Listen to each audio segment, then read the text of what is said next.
DS computer guide channel देख रहे सभी कर्मचारी साथियों को नमस्कार। साथियों, आप सभी का स्वागत है इस नए YouTube channel DS computer guide में। पहले वाला चैनल हमारा बंद हो चुका है, इसलिए इस चैनल पर जानकारी दी जा रही है। तो साथियों, आपको बता दें कि आप सभी बहुत चिंतित हैं अप्रैल माह की सैलरी को लेकर और जॉब सिक्योरिटी एक्ट ना लागू होने पर। तो किस चक्कर को लेकर के जो सैलरी लेट हो रखी है और एक्ट लागू क्यों नहीं हो रहा अभी, और कब तक लागू हो जाएगा, आपकी सैलरी कब तक मिल जाएगी, जो कॉन्ट्रैक्ट रिन्यूअल को लेकर एक्सटेंशन को लेकर जो लेटर है वायरल हो रहा है 2-3 दिन से, क्या वो सही है या फेक है, और कब तक आपकी सैलरी मिलने की संभावना है, और किन कर्मचारियों की नौकरी खतरे में आ सकती है, कर्मचारियों की या फिर अन्य किसी कर्मचारी की नौकरी जो खतरे में आ सकती है या सुरक्षित है, इसके बारे में थोड़ी जानकारी आपके साथ साझा करना चाहेंगे। तो आप सभी से निवेदन कि इससे वीडियो शुरू करने से पहले आपको अनुरोध किया जाएगा कि जो हमारा ये चैनल है ये सिर्फ आपको सूचनार्थ बनाया गया है, क्योंकि ये हमारा पंजाबी चैनल था जिसके कारण आपको पता नहीं चल पाया था, और हमने इसका नाम जो डीएस कंप्यूटर गाइड 2.0 ही रख लिया, न्यू लिख दिया है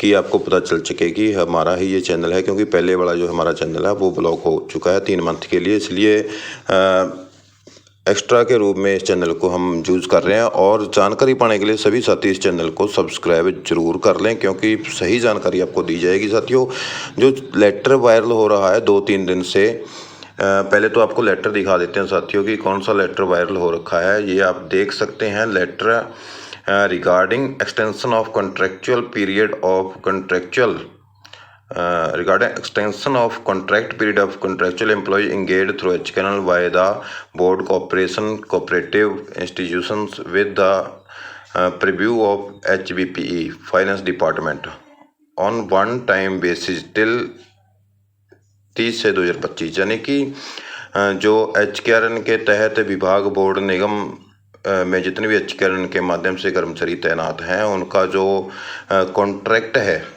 30 है 2025 तक बढ़ाने बारे में time on one time basis, एक बार के लिए।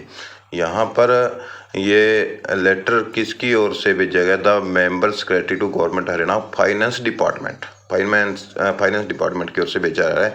लेकिन बहुत सारे कर्मचारियों की ओर से इस लेटर पर कमेंट आए कि ये लेटर फेक है, और कुछ कहते सही है।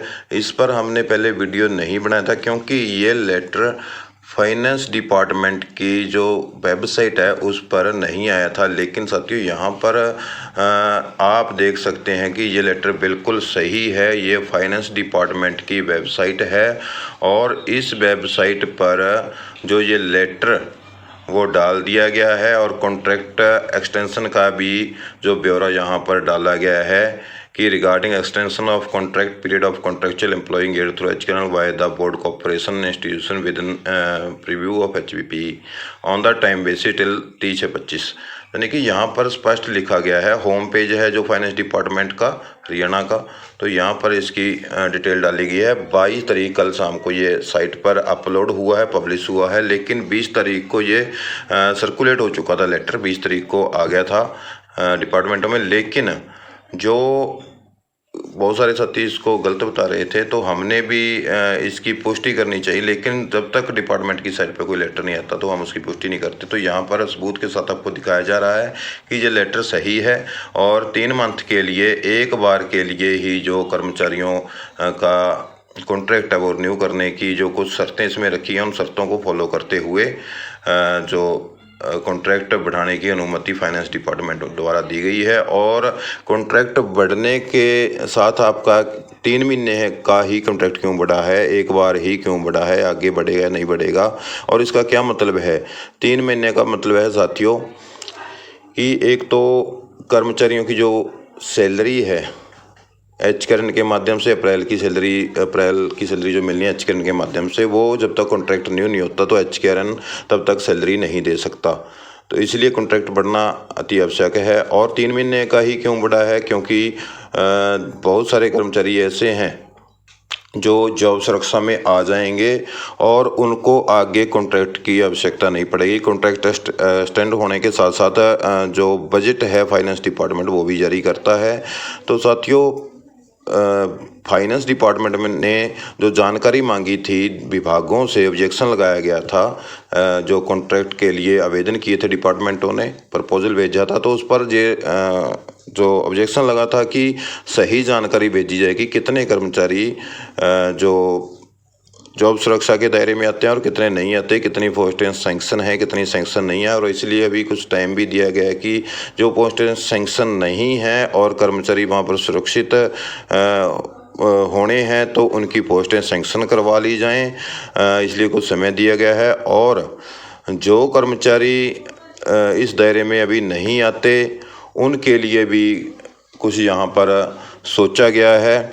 तो साथियों, दूसरी बड़ी बात, किन कर्मचारियों पर जॉब जाने का जो खतरा मंडरा रहा है, आज जो एक लेटर यानी कि आदेश आया है हाई कोर्ट द्वारा, अखबारों में प्रकाशित खबर के अनुसार, जो कर्मचारी आर्थिक तौर पर जो आर्थिक स्थिति कमज़ोर दिखा करके जो 10 नंबर प्राप्त करके गवर्नमेंट जॉब लगे हैं पीछे, तो वो केस डाला हुआ था कुछ कर्मचारियों ने, तो वो केस हाई कोर्ट ने उसका निर्णय करते हुए लेटर जारी किया है, पत्र जारी किया है कि जो 10 नंबर आर्थिक रूप से लेकर जॉब कर रहे हैं तो उनको भी जो 10 नंबर हैं उसमें से हटा करके दोबारा से मेरिट लिस्ट तैयार की जाए। तो साथियों, ऐसे में अब जिन कर्मचारियों को, जिन अभ्यर्थियों को 10 नंबर आर्थिक मानदंड के मिले हुए हैं और वो जॉब लग चुके हैं, रेगुलर जॉब लग चुके हैं, तो अगर उनमें से 10 नंबर काट के दोबारा मेरिट बनाई जाती है तो हज़ारों की संख्या में कर्मचारियों की नौकरी पर खतरा आ सकता है। बहुत बड़ी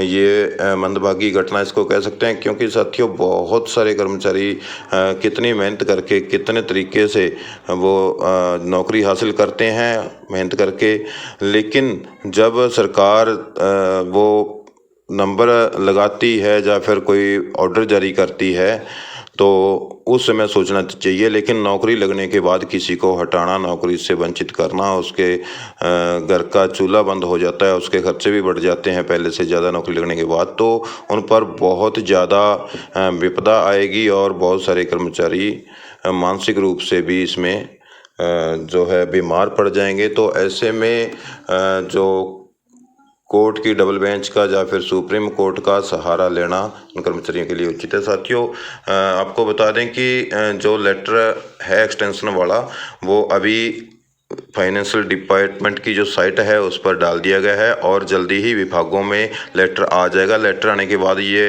जो HKRN के पास जो बिल हैं वो जाएंगे, ट्रेजरी में जाने के बाद, HKRN के पास जाने के बाद सैलरी आपके खातों में डाल दी जाएगी। तो इससे एक उम्मीद लगाई जा रही है कि लगभग 1 हफ्ता और सैलरी आने में लग सकता है, क्योंकि कई कार्रवाइयाँ अभी पेंडिंग है और कुछ विभागों में एक दो विभागों में सैलरी आ चुकी है।